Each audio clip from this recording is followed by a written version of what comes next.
Hello everyone, कैसे हैं आप सभी। स्वागत है आप सभी का आपके अपने यूट्यूब चैनल वीरे स्टडी पॉइंट पर। तो आज की इस वीडियो में हम बात करने वाले हैं इंग्लिश फ्लुएंसी पार्ट 2 के बारे में। तो काफ़ी सारे स्टूडेंट्स इसे थर्ड सेमेस्टर में पढ़ते हैं और बहुत सारे स्टूडेंट्स इसे फोर्थ सेमेस्टर में पढ़ते हैं। तो आप चाहे किसी भी सेमेस्टर में हो, अगर आपके पास ये सब्जेक्ट है तो आज की वीडियो आपके लिए काफ़ी ज़्यादा इंपॉर्टेंट होने वाली है, क्योंकि आज की इस वीडियो में हम बात करने वाले हैं इस सब्जेक्ट के मोस्ट इंपॉर्टेंट क्वेश्चंस के बारे में, जो कि आपको आपके एग्जाम में देखने को मिलेंगे। ये मेरी गारंटी है। जो क्वेश्चन मैं आपको बता रहा हूँ, अगर आपने उन क्वेश्चन आंसर को अच्छे से प्रिपेयर कर लिया तो आपके एग्जाम में वही सेम क्वेश्चन आपको देखने को मिलने वाले हैं। एंड एज यू नो, हम अपनी वीडियो में आपको सिर्फ और सिर्फ इंपॉर्टेंट कंटेंट ही पढ़ाते हैं, जो कि आपके एग्जाम के पॉइंट ऑफ व्यू से काफी ज्यादा इंपॉर्टेंट होते हैं। बेसिकली जिन टॉपिक से आपके एग्जाम में क्वेश्चन पूछे जाते हैं। तो आज की इस वीडियो में मैं आपको जो क्वेश्चन बताने वाला हूँ, वो सेम क्वेश्चन आपको आपके एग्जाम में देखने को मिलेंगे। ये मेरी गारंटी है। तो बिना टाइम वेस्ट करते हुए बढ़ते हैं अपने वीडियो की तरफ। के बाद चलिए हम बात करते हैं इसके सिलेबस के बारे में। तो सिलेबस के अंदर टोटल आपको 3 यूनिट्स पढ़नी है। तो इसके बाद चलिए बात करते हैं इसके एग्जाम पैटर्न के बारे में, क्योंकि काफ़ी सारे स्टूडेंट्स से कमेंट करते हैं कि आप हमें एग्जाम पैटर्न ही बताया कीजिए, जिससे कि हमें ये नॉलेज हो सके कि कितने नंबर का पेपर आता है, हमें कितने क्वेश्चन अटैम्प्ट करने होते हैं और हमें कितने टाइम में क्वेश्चन पेपर को अटैम्प्ट करना होता है। तो मैं आपको बताना चाहूँगा कि टोटल आपका 90 मार्क्स का ये पेपर होता है और आपको टोटल 3 घंटे दिए जाते हैं इस पूरे क्वेश्चन पेपर को अटैम्प्ट करने के लिए। और ये जो पेपर है ये आपका टोटल 2 पार्ट्स में डिवाइड होता है, पार्ट ए और पार्ट बी। पार्ट ए में टोटल आपको 5 क्वेश्चन दिए जाते हैं। इनमें से आपको सिर्फ 3 क्वेश्चन ही अटेम्प्ट करना होता है और हर एक क्वेश्चन 10 मार्क्स का होता है। तो इस तरीके से जो आपका पार्ट ए है वो है 30 नंबर का। अब हम बात करते हैं पार्ट बी के बारे में। तो जो पार्ट बी है इसमें आपको 5 क्वेश्चन दिए जाते हैं। इनमें से सिर्फ आपको 3 क्वेश्चन ही अटेम्प्ट करना होता है, लेकिन इसमें हर एक क्वेश्चन 20 मार्क्स का होता है। तो इस तरीके से जो आपका सेक्शन बी होता है, जो आपका पार्ट बी होता है, वो 60 नंबर का बन जाता है। अगर टोटल की बात करें, टोटल आपका 90 नंबर का ये पेपर होता है। और इस पूरे क्वेश्चन पेपर को अटेम्प्ट करने के लिए आपको टोटल 3 घंटे दिए जाते हैं। और इसके साथ ही मैं आपको बताना चाहता हूँ, जो नोट्स हैं उसका लिंक मैंने आपको अपने वीडियो के डिस्क्रिप्शन बॉक्स में प्रोवाइड कर दिया है। आप चाहो तो वहाँ से नोट्स को आसानी से डाउनलोड कर सकते हो और अपनी स्टडी को अभी से ही कंटिन्यू कर सकते हो। तो जैसे कि आप देख पाओगे, इसमें फर्स्ट टाइप का आपसे एग्जाम में क्वेश्चन पूछा जाता है, वो पूछा जाता है एफआईआर के ऊपर, जिसमें आपको लिखना होता है, प्रेजेंट करना होता है कि किस तरीके से एक एफआईआर लिखी जाती है। तो आइए देखते हैं। सबसे पहले हम पढ़ते हैं इसके क्वेश्चन को। तो इस तरीके से आपसे एग्जाम में क्वेश्चन पूछे जाते हैं। आपसे पूछा गया है, you had visited a crowded market place for Diwali shopping, यानी कि आप दिवाली की शॉपिंग के लिए आप मार्केट गए, जहाँ पर काफ़ी ज़्यादा भीड़ भाड़ थी। वाइल रिटर्निंग होम, जब आप वापस आ रहे थे, यू रियलाइज, आपको रियलाइज़ हुआ, your mobile phone is missing, कि आपका जो मोबाइल फ़ोन है वो मिसिंग है। अब इस पर क्या करना है आपको, फाइल एंड एफआईआर, आपको एक एफआईआर लिखनी है इसके रिगार्डिंग। या फिर आपसे एग्जाम में क्वेश्चन पूछा जा सकता है, एक एफआईआर लिखिए, आपके डेबिट कार्ड से एक ऐसी ट्रांजैक्शन हुई है जो कि आपने नहीं की। जैसे कि आपको पता ही है, इस टाइम जो साइबर क्राइम है वो काफ़ी ज़्यादा तेज़ी से बढ़ते आ रहे हैं। तो ऐसी कंडीशन में आपको किस तरीके से कंप्लेंट को दर्ज करना होता है, आपको किस तरीके से अपनी एफआईआर को दर्ज करना होता है, ये सारी चीज़ें आपको पता होनी चाहिए। तो आइए हम समझते हैं कि किस तरीके से एक एफआईआर लिखते हैं। लेकिन इससे पहले मैं आपको एक बेसिक इंट्रोडक्शन देना चाहता हूँ कि आखिर ये एफआईआर होती क्या है। तो एफआईआर का मतलब होता है फर्स्ट इन्फॉर्मेशन रिपोर्ट। ये जो डॉक्यूमेंट होता है ये पुलिस के द्वारा प्रिपेयर किया जाता है, यानी तैयार किया जाता है। जहाँ पर भी अगर कोई घटना घटित होती है तो जो लोग होते हैं वो पुलिस को इसके बारे में बताते हैंगे, और जो पुलिस होती है वो इन सारी चीज़ों को राइट डाउन करती है, यानी कि लिखती है, और इन सारी डिटेल्स को तैयार करके एक रिपोर्ट बनाती है। इसी को हम कहते हैं एफआईआर, यानी फर्स्ट इन्फॉर्मेशन रिपोर्ट। अब एफआईआर किस किस टॉपिक से आपके एग्जाम में क्वेश्चन पूछे जा सकते हैं। या तो आपका जो मोबाइल है वो लॉस्ट हो गया है, उस पर एक एफआईआर लिखिए, या फिर आपके डेबिट या क्रेडिट कार्ड से विदाउट आपकी परमिशन से कोई ट्रांजेक्शन हुई है जो कि फ्रॉड, साइबर क्राइम, इस तरीके से आपके एग्जाम में क्वेश्चन पूछा जा सकते हैं। या फिर एनी सीरियस क्राइम हैपन, यानी कि जो करंटली अगर कोई घटना घटित होती है तो हो सकता है उसके उस टॉपिक पर आपके एग्जाम में क्वेश्चन दे दिया जाए, जो करंट सिचुएशन चल रही है उसके अकॉर्डिंग। तो आइए हम देखते हैं एफआईआर के फॉर्मेट को, जिसमें सबसे पहले आपको एप्लीकेंट का नाम लिखना होता है, यहाँ पर फादर नेम या हस्बैंड नेम लिखना होता है। इसके बाद आपको कॉन्टैक्ट एड्रेस लिखना होता है। इसके बाद कॉन्टैक्ट नंबर लिखना होता है। इसके बाद आपको यहाँ पर डेट लिखनी होती है। डेट आप वो लिखोगे जिस दिन आप एफआईआर को लिख रहे हो, उस दिन की डेट यहाँ पर आती है। इसके बाद आपको यहाँ पर एक लाइन छोड़नी है और नीचे लिखना है आपको to the police officer incharge. इसके जस्ट नीचे आपको लिखना होता है पुलिस स्टेशन का नाम और सिटी का नाम। इसके बाद आपको सब्जेक्ट लिखना होता है, जिसमें आपको बताना होता है आखिर में एक्चुअली आपके साथ हुआ क्या है। लाइक आपका मोबाइल चोरी हो गया है या फिर आपके डेबिट या क्रेडिट कार्ड से कोई फ्रॉड ट्रांजैक्शन हुई है। जो भी आपका सब्जेक्ट है वो यहाँ पर आपको लिखना होता है, और ध्यान रखिए जो सब्जेक्ट है वो ज़्यादा लेंथी नहीं होना चाहिए।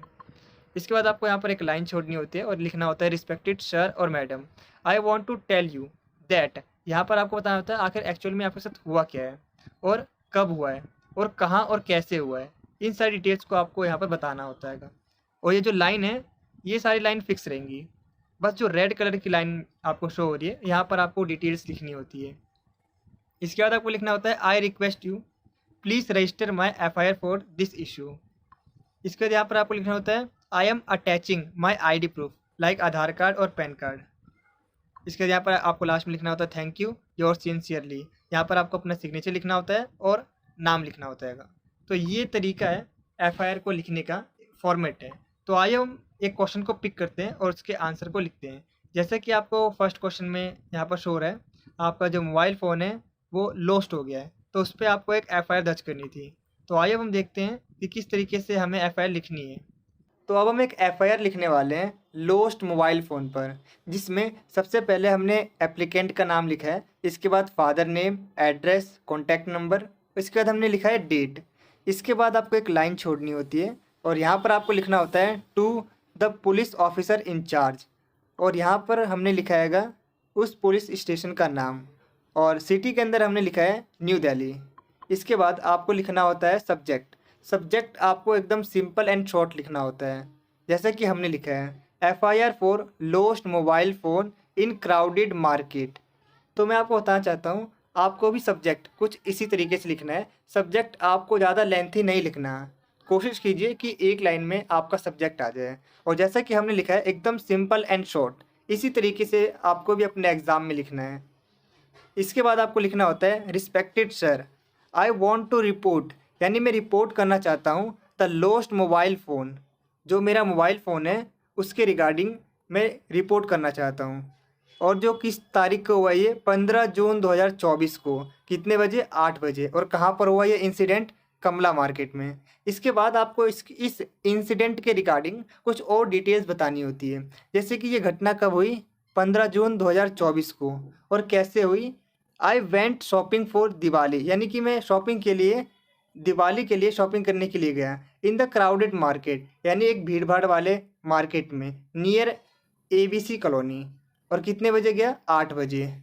वाइल रिटर्निंग होम, यानी जब मैं वापस आ रहा था, आई फाउंड, मैंने ये पाया that my mobile phone was missing from my pant pocket, यानी जब मैं वापस आ रहा था तो मैंने ये पाया कि जो मेरा मोबाइल फ़ोन है वो मिसिंग था, मेरी पॉकेट में नहीं था।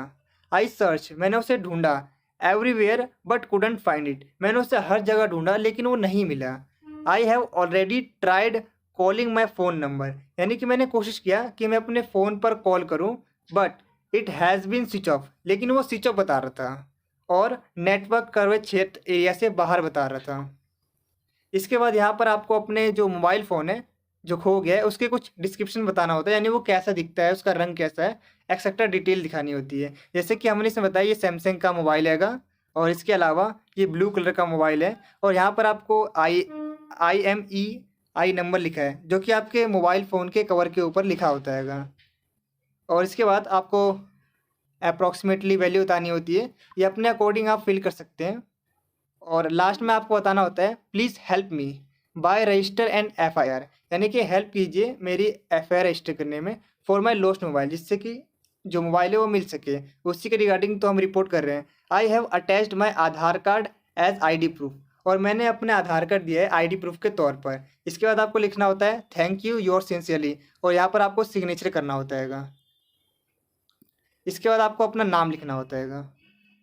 तो आइए इसका एक दूसरा एग्जाम्पल देखते हैं, जिसमें हमें FIR लिखनी है अनऑथराइज ट्रांजैक्शन पर, जो कि हमारे डेबिट कार्ड से हुई है। जैसे कि आपको पता ही है इस टाइम जो साइबर क्राइम है वो काफ़ी तेज़ी से बढ़ते आ रहे हैं, तो इसके रिगार्डिंग हमें कंप्लेंट किस तरीके से दर्ज करनी होती है, किस तरीके से FIR लिखना होता है। तो इसका भी जो फॉर्मेट होगा वो सेम ही होगा। हमें सबसे पहले एप्लीकेंट का नाम लिखना है, husband name, address, phone number और डेट। इसके बाद हम लिखेंगे to the police officer incharge, और यहाँ पर हम लिखेंगे पुलिस स्टेशन का नाम। इसके बाद हम लिखेंगे सब्जेक्ट। सब्जेक्ट एकदम सिंपल एंड शॉर्ट है, FIR for fraud transaction on debit card, यानी हमारे डेबिट कार्ड से एक ट्रांजैक्शन हुई है जो कि फ्रॉड है, हमने नहीं की, उसी की रिगार्डिंग हम एफआईआर करना चाहते हैं। इसके बाद लिखेंगे respected sir, my name is Suraj, I have a saving account in state bank of India, यानी कि मेरा नाम सूरज है और मेरा एसबीआई में एक अकाउंट है, इसका अकाउंट नंबर यहाँ पर है। और I want to report a fraud transaction, यानी कि मैं रिपोर्ट करना चाहता हूँ एक फ्रॉड ट्रांजेक्शन के बारे में जो कि हुई थी 14 जून 2024 को, और 10:30 पे ट्रांजेक्शन हुई थी, और कितने रुपए की, 25,000 की ये ट्रांजेक्शन हुई थी जो कि मेरे अकाउंट से डेबिट हुआ है विदाउट माई परमिशन, यानी मेरे परमिशन के बिना, यानी ये किसी और ने किया है। आई डोंट नो, मैं नहीं जानता, हु डिड इट, ये किसने किया, और वेयर दिस हैपन, और ये कहाँ पर हुआ। I believe this is a case of fraud, और मुझे लगता है कि ये जो केस है ये एक फ्रॉड है, यानी किसी ने उसके साथ फ्रॉड किया हैगा। I request you to freeze my account, और मैं रिक्वेस्ट करता हूँ कि मेरा जो अकाउंट है उसे फ्रीज कर दिया जाए। Stop all online and offline transaction, यानी कि जो मेरी ऑनलाइन और ऑफलाइन ट्रांजेक्शन है उसे बंद कर दिया है, जिससे कि जो हैकर है या फिर जो फ्रॉडर है वो और ज़्यादा पैसे ना निकाल सके from my account until this issue is solve, यानी कि जब तक कि ये इशू, ये जो प्रॉब्लम है ये सॉल्व नहीं हो जाती तब तक के लिए मेरे ऑनलाइन और ऑफलाइन दोनों ही ट्रांजेक्शन को बंद कर दीजिए। Please register an FIR for this unauthorised transaction, यानी कि इस अनऑथराइज्ड ट्रांजेक्शन के लिए एक जो एफआईआर है उसे रजिस्टर कर दीजिए। आई have attached the copy of pan card, यानी कि यहाँ पर हमने आईडी प्रूफ के तौर पर पैन कार्ड दिया है, और थैंक यू योर सिंसियरली यहाँ पर हमें सिग्नेचर करना होता है और एप्लीकेंट का नाम लिखना होता है। तो ये हुआ सेकंड टाइप का क्वेश्चन। तो नेक्स्ट क्वेश्चन है prepare an RTI application on the number of public toilets and their working condition in your city, यानी इसमें हमें एक आरटीआई फाइल करनी है, इसमें हमें गवर्नमेंट डिपार्टमेंट से ये जानकारी प्राप्त करनी है कि हमारे एरिया में कितने पब्लिक टॉयलेट हैं और उनकी वर्किंग कंडीशन कैसी है। तो आइए हम देखते हैं हमें अपने आंसर को एग्जाम में किस तरह से प्रेजेंट करना है, लेकिन इससे पहले मैं आपको एक जनरल नॉलेज देना चाहता हूँ कि आखिर ये आरटीआई होती क्या है। देखिए, आरटीआई का मतलब होता है राइट टू इन्फॉर्मेशन, और ये जो कानून है ये गवर्नमेंट के द्वारा 2005 में बनाया गया था। This law helps citizen of India ask question and get information from government department, यानी कि ये ऐसा कानून था जिसके जरिए जो भारत के नागरिक हैं वो गवर्नमेंट डिपार्टमेंट से सवाल कर सकते हैं और उसकी जानकारी को प्राप्त कर सकते हैं। अगर मैं एग्जाम्पल की बात करूं, अगर आपको जानना है कि आपके एरिया में कितने पब्लिक टॉयलेट हैं तो उनकी जानकारी आप आसानी से प्राप्त कर सकते हैं। इसके लिए आपको एक आरटीआई फाइल करनी होती है गवर्नमेंट डिपार्टमेंट में, और आपको जो गवर्नमेंट डिपार्टमेंट है वो पूरी इन्फॉर्मेशन देता है इसके रिगार्डिंग। अब ये क्यों बनाया गया था, तो इसका ऑब्जेक्टिव है जिससे कि जो जनता है और जो गवर्नमेंट है उसके बीच जो ट्रांसपेरेंसी है, जो पारदर्शिता है वो बढ़ सके। और इसके अलावा अगर गवर्नमेंट डिपार्टमेंट वर्क नहीं कर रहा तो उसकी अकाउंटेबिलिटी होगी, यानी उसकी जवाबदेही होगी। तो इसी के रिगार्डिंग जो आरटीआई है वो बनाया गया था। तो हम आरटीआई को हमें किस तरीके से लिखना है जिससे कि हम गवर्नमेंट डिपार्टमेंट से इंफॉर्मेशन प्राप्त कर सकते हैं, तो उसका भी एक फॉर्मेट होता है, और इसी फॉर्मेट को आपको अपने एग्जाम में भी लिखना है। इसके अलावा अगर आपको अपने डेली लाइफ में भी कोई आरटीआई फाइल करनी है तो उसके लिए भी आपको ये फॉर्मेट आना चाहिए। तो इसमें सबसे पहले हम लिखते हैं to the public information officer, इसके बाद यहाँ पर हम लिखेंगे पब्लिक अथॉरिटी का नाम जो भी आपके एरिया में होगा, इसके बाद address of the public authority, इसके बाद यहाँ पर हम सिटी, स्टेट और पिन कोड लिखते हैं, इसके बाद हम डेट लिखते हैं जिस दिन हम एप्लीकेशन को लिख रहे हैं, और सब्जेक्ट हमेशा सिंपल एंड शॉर्ट रहेगा, asking for information under RTI act 2005। इसके बाद हम लिखते हैं रिस्पेक्टेड सर और मैडम, माय नेम इज़, यहाँ पर नाम लिखना होता है, लिविंग एट यहाँ पर अपना एड्रेस लिखना होता है, माय फ़ोन नंबर इज़, यहाँ पर फ़ोन नंबर, और यहाँ पर ईमेल आईडी फिल करनी होती है। इसके बाद हमें बताना होता है कि हम क्यों लिख रहे हैं। I am writing this RTI application to ask the following information, यानी कि हमें कुछ इन्फॉर्मेशन चाहिए जिसके रिगार्डिंग हम ये लेटर लिख रहेंगे, और यहाँ पर आपको क्लियरली बताना होता है कि आपको क्या इन्फॉर्मेशन प्राप्त करनी है। और जैसे अगर एग्जाम्पल की बात करूँ, राइट द फर्स्ट क्वेश्चन, पहला क्वेश्चन लिखेंगे, सेकंड क्वेश्चन, थर्ड क्वेश्चन, जितने भी आपके क्वेश्चन होंगे वो यहाँ पर आप लिखते हो कि आपको क्या जानकारी प्राप्त करनी है। इसके बाद हम लिखते हैं how I want to information, हमें बताना होता है कि हम इन्फॉर्मेशन को किस तरीके से प्राप्त करना चाहते हैं। अगर हम पोस्ट के द्वारा चाहते हैं, या फिर हम ईमेल पे चाहते हैं अपने, या फिर हम किसी पर्सन के द्वारा चाहते हैं इन्फॉर्मेशन को, ये सभी चीज़ों को हमें बताना होता है। इसके बाद हमें बताना होता है I have paid the RTI fees ₹10 as required, यानी कि हमने जो ₹10 वो पेमेंट कर दिए जो कि RTI फाइल करने के लिए ज़रूरी होता हैगा। I am an citizen of India, यानी कि मैं एक भारत का नागरिक हूँ। Please send me the information as soon as possible, यानी कि मुझे जल्द से जल्द इन्फॉर्मेशन को प्रोवाइड किया जाए एज पर RTI रूल्स। इसके बाद हमें लिखना होता है थैंक यू योर सिंसियरली, और यहाँ पर साइन करना होता हैगा, और यहाँ पर फुल नेम और अपना एड्रेस लिखना होता हैगा। तो कुछ इस तरीके से आप RTI को फाइल कर सकते हैं, और इसी फॉर्मेट को आपको एग्जाम में भी लिखना है। तो अब हम एक RTI फाइल करने वाले हैं जिसमें हम गवर्नमेंट डिपार्टमेंट से इन्फॉर्मेशन लेंगे कि हमारे एरिया में कितने पब्लिक टॉयलेट्स हैं और उनकी वर्किंग कंडीशन कैसी है। तो देखिए, मैं आपको बताना चाहता हूँ, अगर आपको फॉर्मेट समझ में आ गया तो आपके एग्जाम में किसी भी टाइप से क्वेश्चन आएगा तो आप उसका आंसर ईजिली दे पाओगे। तो सबसे पहले हम अपने आंसर में लिखेंगे to the public information officer, और यहाँ पर हम उस अथॉरिटी का नाम डालेंगे जो भी आपके एरिया में अथॉरिटी है, जैसे MCD, PWD एक्सेट्रा। इसके बाद हम लिखेंगे उसका एड्रेस, और हम डेट लिखेंगे, और सब्जेक्ट सिंपल एंड शॉर्ट रहेगा, asking for details about public toilets in Karol Bagh under RTI act 2005। इसके बाद हम लिखेंगे रिस्पेक्टेड सर, अपना नाम बताएंगे, पिताजी का नाम और एड्रेस, इसके अलावा कॉन्टैक्ट नंबर और ईमेल आईडी। और यहाँ पर हम बताएंगे कि हमें इन्फॉर्मेशन चाहिए 2005 के रिगार्डिंग। और ये देखिए 3 क्वेश्चन हमने पूछे हैं इसमें।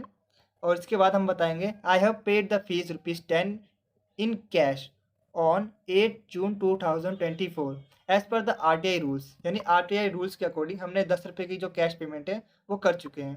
Please let me know if I need to do anything, मुझे बताइए कि और भी मुझे कुछ करना है इस इन्फॉर्मेशन को प्राप्त करने के लिए, तो मुझे बता दीजिए। इसके बाद हम लिखेंगे थैंक यू योर सिंसियरली, अपना साइन करेंगे और नाम लिखेंगे और एड्रेस लिखेंगे। तो कुछ इस तरीके से आपको RTI फाइल करनी होती है। तो आई होप आपको ये समझ में आ गया होगा।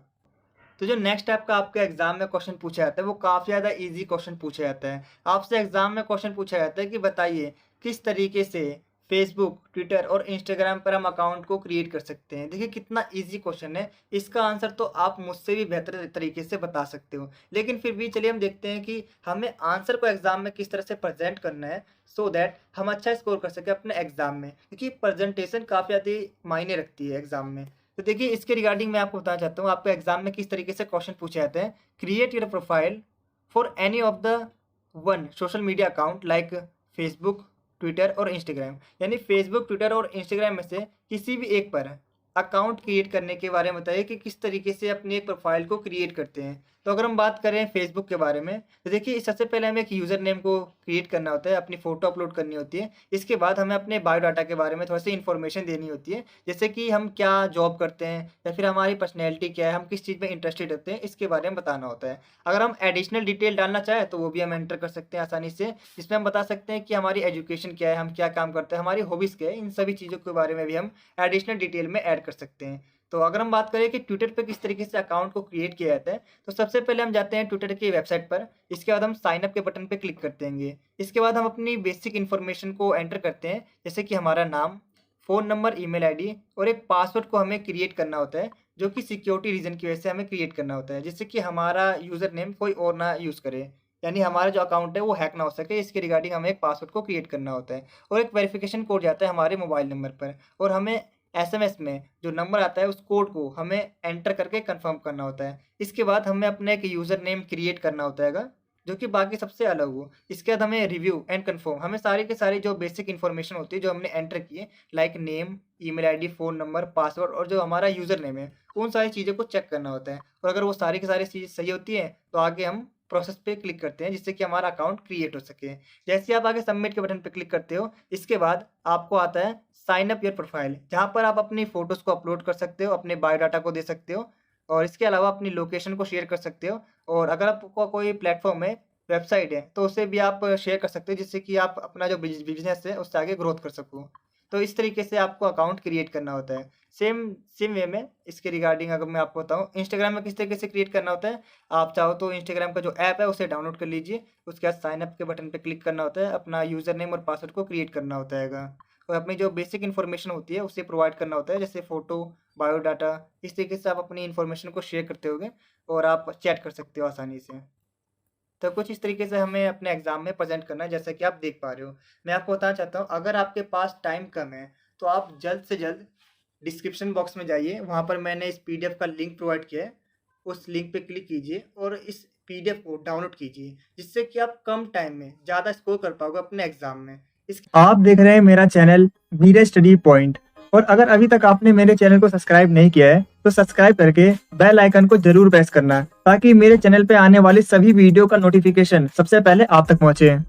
तो चलिए अब वीडियो में आगे बढ़ते हैं। तो जैसा कि आप स्क्रीन पे देख पा रहे हो, कुछ इस तरीके से आपके एग्जाम में नेक्स्ट टाइप का क्वेश्चन पूछा जाता है। अगर आप इन सभी क्वेश्चंस को पढ़ते हो तो आप एक कंक्लूजन में पहुंचोगे कि इन सभी क्वेश्चंस में बेसिकली आपको एक्टिव सेंटेंसेस दिए गए हैं, इनको आपको पैसिव वॉइस में कन्वर्ट करना है। तो सबसे पहले मैं आपको कुछ बेसिक ट्रिक बता देता हूँ कि किस तरीके से आपको एक्टिव वॉइस को पैसिव वॉइस में कन्वर्ट करना होता है, यानी एक्टिव वॉइस का फॉर्मूला क्या होता है और पैसिव वॉइस का फॉर्मूला क्या होता है। तो मैं आपको बता दूं कि एक्टिव वॉइस के सेंटेंसेस में सबसे पहले हम सब्जेक्ट लिखते हैं, उसके बाद हम वर्ब लिखते हैं, उसके बाद लास्ट में हम लिखते हैं ऑब्जेक्ट। और वहीं दूसरी तरफ अगर हम पैसिव वॉइस के सेंटेंसेस की बात करें तो पैसिव वॉइस के सेंटेंसेस में सबसे पहले हम लिखते हैं ऑब्जेक्ट, इसके बाद हम लिखते हैं हेल्पिंग वर्ब, देन हम लिखते हैं वर्ब की थर्ड फॉर्म, इसके बाद हम लिखते हैं बाय, और लास्ट में हम लिखते हैं सब्जेक्ट। तो इसमें आपको एक बात का हमेशा ध्यान रखना है कि एक्टिव वॉइस का जो ऑब्जेक्ट है वो पैसिव वॉइस का सब्जेक्ट बनता है, और इसमें जो वर्ब है वो हमेशा वर्ब की थर्ड फॉर्म ही आती है, टेंस नहीं बदलता, सिर्फ और सिर्फ हेल्पिंग वर्ब चेंज होती है। तो मैं आपको बता दूं कि पैसिव वॉइस में कन्वर्ट करने के लिए सबसे पहले आपको ऑब्जेक्ट को पहचानना है, उसके बाद आपको ऑब्जेक्ट को आगे रखना है, और उसके बाद आपको वर्ब की थर्ड फॉर्म को लगाना है, और टेंस के हिसाब से आपको is, am, are, was, were, being, been ये सब लगाना है, और लास्ट में आपको सब्जेक्ट को पहचानना है और बाय लगाकर लिख देना है। तो चलिए इसे एक एग्जाम्पल के थ्रू समझते हैं। इसमें जो एग्जाम्पल है उसमें बताया गया कि Ram was making a kite. तो इसमें सबसे पहले जो हमारा ऑब्जेक्ट हो जाएगा वो हो जाएगा अ काइट, और जो टेंस है वो पास्ट कॉन्टिन्यूअस है, और इसमें जो पैसिव वॉइस की जो हेल्पिंग वर्ब होगी वो होगी वाज बीइंग। तो इस तरीके से जो हमारा पैसिव वॉइस का सेंटेंस बनेगा वो बनेगा a kite was being made by Ram. तो नेक्स्ट क्वेश्चन है दे पेंटेड द हाउस रेड।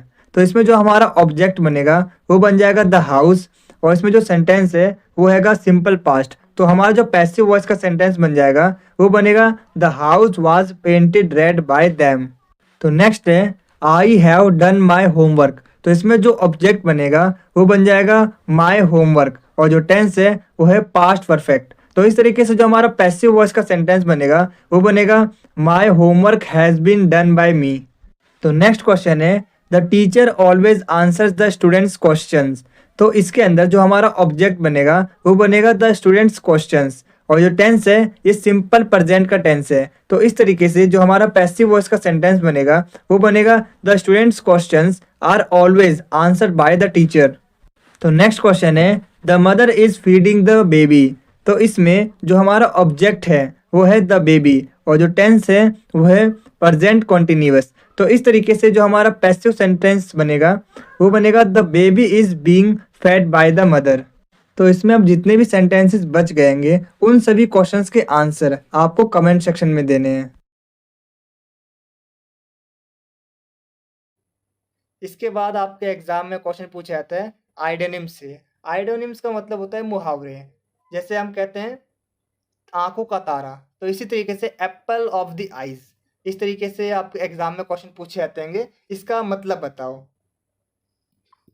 या फिर आपके एग्जाम में पूछा जा सकता है अ पीस ऑफ केक, यानी कि कहते हैं ना ये मेरे लिए काफ़ी ज़्यादा ईजी है, तो इसे हम कहते हैं a piece of cake, something that is very easy to do, जो कि काफ़ी ज़्यादा ईजी होता है। तो इसके रिगार्डिंग मैं आपको बताना चाहता हूँ आइडोनिम्स यानी मुहावरे से भी आपके एग्जाम में क्वेश्चन पूछे जाते हैं। जैसे कि आप देख पा रहे हो ये कुछ एग्जाम्पल्स मैंने दिए हैं।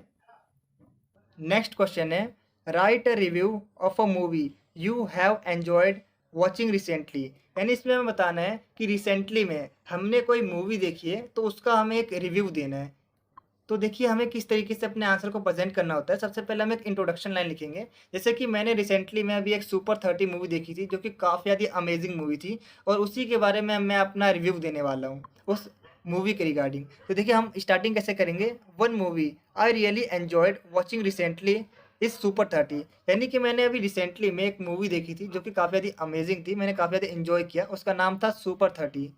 It is a powerful and emotional film. ये काफ़ी ज़्यादा पावरफुल और इमोशनल फिल्म थी बेस्ड ऑन ट्रू स्टोरी, यानी कि एक सच्ची घटना पे आधारित थी।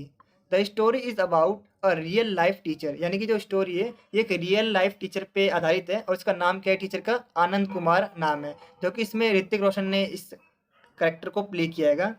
हु इज फ्रॉम बिहार, जो कि बिहार से बिलोंग करते हैं। ही स्टार्टेड अ प्रोग्राम, उन्होंने एक प्रोग्राम को स्टार्ट किया था, उसका नाम दिया था super 30 to help poor students, गरीब बच्चों की मदद करने के लिए, क्योंकि जो इतने भी जो गरीब बच्चे थे जो कि प्रिपरेशन कर रहे थे आईआईटी जेई एंट्रेंस एग्जाम के लिए, उनकी इन्होंने काफ़ी ज़्यादा हेल्प की थी। इन्होंने फ्री एजुकेशन दी थी उन सारे स्टूडेंट्स को। इसके बाद हमें प्लॉट समरी के बारे में बताना होता है। इसके बाद हमें बताना होता है मैसेज ऑफ द फिल्म, यानी कि इस फिल्म से सोसाइटी को क्या मैसेज आता है उसके बारे में बताना है। जैसे कि इस मूवी से हमें एजुकेशन के बारे में पता चलता है। सोसाइटी को एक मैसेज आता है कि एजुकेशन पर सबका अधिकार है और इक्वलिटी, यानी कि समानता और मेहनत से हम कुछ भी अचीव कर सकते हैं। इस मूवी से सोसाइटी को ये मैसेज आता है। तो इस तरीके से आपको ही बताना होता है। अगर आपने रिसेंटली में कोई मूवी देखी है तो फॉर्मेट यही रहेगा, इसी को आपको फॉलो करना है और अपने आंसर को प्रेजेंट करना है अपने एग्जाम में। इसके बाद आपको बताना है एक्टिंग एंड परफॉर्मेंस, यानी कि इसमें जितने भी जो किरदार थे, जितने भी जो एक्टर्स थे, उनकी परफॉर्मेंस आपको कैसी लगी। जैसे कि इसमें जो ऋतिक रोशन है उनकी जो परफॉर्मेंस है वो काफ़ी ज़्यादा अमेजिंग थी, काफ़ी ज़्यादा पावरफुल परफॉर्मेंस थी। उन्होंने इस रोल को काफ़ी अच्छे तरीके से निभाया, इसके बारे में आपको बताना होता है। इसके बाद म्यूज़िक के बारे में बताना होता है, इसके जो म्यूज़िक है वो आपको कैसे लगे। और इसके बाद हमें बताना होता है व्हाट आई लाइक मोस्ट, यानी कि इन सारी चीज़ों में हमें क्या सबसे अच्छा लगा। और इसके बाद आपको बताना होता है इसके कंक्लूजन के बारे में कि आपने सुपर 30 मूवी को क्यों चुना और इसमें आपको क्या सीखने को मिलता है और इसका आपने रिव्यू क्यों दिया, इसके बारे में आपको बताना होता है कंक्लूजन में। तो कुछ इस तरीके से आपको फॉर्मेट यूज़ करना होता है, जैसे कि आप देख सकते हैं। मैं दोबारा दिखा देता हूँ आपको। कुछ इस तरीके से स्टार्टिंग कुछ लाइन लिखोगे, इसके बाद plot summary, message of the film, acting and performance, music के बारे में बताते हो और इसमें सबसे अच्छा आपको क्या लगा और कंक्लूजन के बारे में लिखते हो। ठीक इसी तरीके से ये सेकंड स्टोरी है जिसको मैंने एक्सप्लेन किया है। इसमें भी सेम फॉर्मेट ही आपको यूज़ करना है। इसके अलावा जो नेक्स्ट टाइप से आपके एग्जाम में क्वेश्चन पूछा जाता है वो एडवर्टीजमेंट में पूछा जाता है, यानी जो विज्ञापन होते हैं उस पर आपके एग्जाम में क्वेश्चन पूछा जाता है कि उसके क्या फ़ायदे हैं, उसके क्या नुकसान है, उसके बारे में बताइए। तो इससे कुछ इंट्रोडक्शन लाइन लिखेंगे, इससे बताएंगे कि जो एडवर्टीजमेंट है उससे क्या फ़ायदा होता है। तो देखिए पहला फ़ायदा तो ये है कि हेल्प्स द इकोनॉमिक ग्रोथ, यानी जो एडवर्टीजमेंट होता है वो इकोनॉमिक के ग्रोथ को डेवलप करने में हेल्प करता है। इन्फॉर्म एंड एजुकेट पीपल, ये लोगों को इन्फॉर्मेशन देता है, लोगों को अवेयर करता है और लोगों को एजुकेट करता है, जिससे कि लोगों को जानकारी मिलती है। इसके अलावा ये ब्रांड वैल्यू बनाता है और इसके अलावा change society for the better, ये सोसाइटी को और बेटर बनाने के लिए काम करता है। लेकिन इसी तरफ जैसे कि आपको पता ही होगा हर चीज़ के दो पहलू होते हैं, कुछ फ़ायदे होते हैं तो कुछ नुकसान भी होते हैं। ठीक इसी तरीके से एडवर्टीजमेंट के कुछ नुकसान भी है, जैसे कि एडवर्टीजमेंट में काफ़ी ज़्यादा झूठ फैलाया जाता है लोगों के बीच। इसके अलावा जो लोगों के माइंड को ब्रेन वॉश करते हैं ये जो एडवर्टीजमेंट होते हैं। और इसके अलावा encourage people to spread more, और ये लोगों को इनक्रेज करते हैं कि और लोगों को इनक्रेज करें इसके रिगार्डिंग। और ये जो एडवर्टीजमेंट होते हैं ये काफ़ी ज़्यादा अनफेयर होते हैं। इसके बाद लास्ट में हमें कंक्लूजन को लिखना है। तो कुछ इस तरीके से आपको अपने आंसर को एग्जाम में प्रेजेंट करना है। नोट्स मैंने डिस्क्रिप्शन में प्रोवाइड कर दिए हैं, जल्द से जल्द जाके डाउनलोड कर सकते हैं। इसके बाद जो नेक्स्ट आपका एग्जाम में क्वेश्चन पूछा जाता है तो पूछा जाता है राइट एन ऐसे ऑन ट्रैवल, यानी कि ट्रैवलिंग पर हमें ऐसे लिखना है। और किस तरीके से आपको ऐसे लिखना है कुछ इस तरीके से आप देख सकते हो। इंट्रोडक्शन, इसके बाद आपको बताना होता है ट्रैवल एक्सपेंड्स आवर नॉलेज, यानी कि आपको एक ऐसे लिखना है। ऐसे तो आपको लिखना आता ही होगा वैसे, फिर भी मैं आपको दिखा देता हूँ किस तरीके से मैंने लिखा है, इससे आपको एक आइडिया मिल जाएगा। तो अगर आपको इस वीडियो के प्रॉपर आंसर वाले नोट चाहिए तो नोट्स का लिंक मैंने डिस्क्रिप्शन में डाल रखा है, आप वहां से नोट्स को डाउनलोड कर सकते हैं। अगर आपको ये वीडियो अच्छी लग रही है तो आप इसे लाइक, शेयर और कमेंट जरूर करें, क्योंकि जब आप लाइक करते हो तो हमें मोटिवेशन मिलता है ऐसी और बहुत सी वीडियोस बनाने के लिए। और जब आप वीडियो को शेयर करते हो तो जैसा कि आपको पता ही होगा नॉलेज बांटने से बढ़ती है। और जब आप हमारी वीडियो पर कमेंट करते हो तो हमें ये पता चलता है कि हम अपनी वीडियो में और क्या इम्प्रूव कर सकते हैं। और मैं आपको बता दूं कि 5 मिनट की वीडियो को बनाने में काफी मेहनत और 1 से 2 घंटे का समय लगता है। तो आप हमारी वीडियो को लाइक, शेयर और कमेंट जरूर करें, ताकि हम आपके लिए ऐसी ही और वीडियोस को ला सकें। और कमेंट में ये जरूर बताना कि आपको नेक्स्ट वीडियो किस टॉपिक पर चाहिए। नेक्स्ट क्वेश्चन जो आपके एग्जाम में पूछा जाता है वो पूछा जाता है आपसे डायलॉग के बारे में, यानी कि दो पर्सन है उनके बीच जो वार्तालाप होती है, जो कन्वर्सेशन होता है, उसके बारे में बताइए। जैसे कि आप देख सकते हो इसमें आपसे एग्जाम में क्वेश्चन पूछा गया है, write 10 turns of dialogue between two friends, यानी कि दो दोस्तों के बीच में जो कम्युनिकेशन हो रही है उसके बारे में एक वार्तालाप को लिखिए। Who have just come out of the examination hall, जो कि अभी रिसेंटली में ही एग्जामिनेशन सेंटर से बाहर निकल रहे हैं, तो वो दोनों क्या आपस में बातचीत करेंगे, इसी के बारे में हमें बताना है। तो यहाँ पर कुछ देख सकते हो, कुछ इस तरीके से आपको कन्वर्सेशन लिखनी होती है। यानी कि जैसे अमन कहता हैगा, finally the exam is over, जो एग्जाम है वो खत्म हो चुके हैं। How do you feel Ravi, Ravi तुम्हें कैसा लग रहा है? तो फिर रवि कहता है, आई डोंट नो, मुझे नहीं पता, the math part was really hard for me, ये जो मैथ का जो पार्ट था वो काफ़ी ज़्यादा मुश्किल था मेरे लिए। तो कुछ इस तरीके से आपको कन्वर्सेशन लिखनी होती है। या फिर आपसे एग्जाम में क्वेश्चन पूछे जा सकते हैं जो सेकंड टाइप से है, वो पूछा जाता है कि एक स्टूडेंट है और एक टीचर है, उसके बीच इस इंग्लिश में स्पीकिंग की जा रही है, तो उसकी कम्युनिकेशन को लिखिए आप। तो मैंने इसका भी एक एग्जांपल दे रखा है, जैसे कि आप देख सकते हो। यानी डायलॉग्स आपको एग्जाम में क्वेश्चन पूछे जाते हैं, दो लोगों के बीच क्या कन्वर्सेशन हो सकती है उसका एक डायलॉग बनाइए, जैसे फिल्म में बनाते हैं। तो नेक्स्ट टाइप का आपके जो एग्जाम में क्वेश्चन पूछा जाता है, इसमें आपको कंप्लेंट लेटर लिखना होता हैगा। जैसे कि आप देख सकते हो कुछ इस तरीके से आपके एग्जाम में क्वेश्चन पूछे जाते हैं और आपको अपने आंसर को कुछ इस तरीके से फॉर्मेट में रखना है।